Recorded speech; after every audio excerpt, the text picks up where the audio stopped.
সেখানে বুঝছি আমার গাড়িটা কোথায় গেলো। এই তো আমার ফরচুনার গাড়িটা। আর কয়দিন ধরে শহরে ভালো লাগছে না।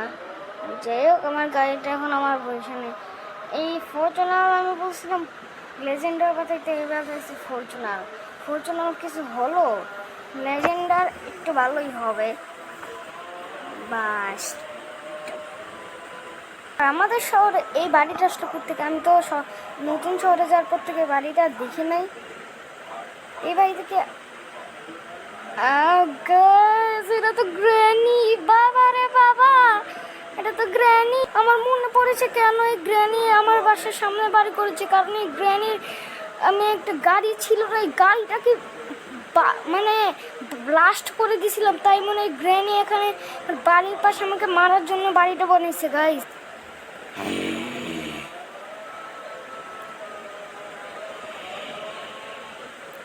আরে গাইস, এত রাত 12টা বাজে এখন, এত রাইতে বাড়ি কে কল দিল? আরে কি বললো ভাই, কিছুই তো বুঝলাম না।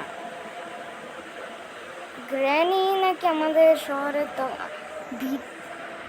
চলো পার্টিতে তো আমি চলে এসেছি। চলো না, আমি এখন বন্ধুরা এত রাত 12টা বাজে মানুষের পার্টিতে যায়। চলো, পার্টি তো শেষ হয়ে গেছে, সবাই চলে গেছে, এখন তো খালি আমি বাকি। রাত বাজে 2টা, এখন তুলি রয়েছি বাইরে। আমি গ্রেনি দেখে আমি চমকে গেছি। আরেক দিক দিয়ে আমার তো, আরে এটা কি? এই এত রাত মধ্যে একটা মানুষ।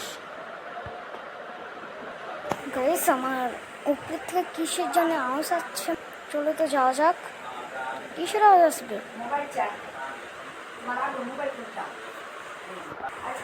আরে গ্র্যানি!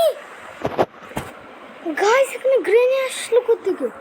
তুই আমার গাড়ি বাস্ট করে দিছিলি, আজকে তোকে মেরে মা। কি বলে? আমি আমি তোর গাড়ি বাস্ট করছি দেখে আমাকে মারবে? এখন পুলিশ স্টেশনে যেতে কমপ্লেন করতে হবে। গাইস গাইস এখানে দেখো। আরে গ্র্যান্ড, তুই এখনো চলে এসেছিস? আজকে তোকে আমার হাত থেকে কি বাঁচাবি? গাইস, এটা তো আমার পিছিয়ে লেগে গেছে। আজকে যে আমি কি করবো, আমার হালটাই পুরো খারাপ। তুই আবার আমার বাড়িতে চলে এসেছিস গ্র্যান্ড বাচ্চা। আজকে না আমি মেরে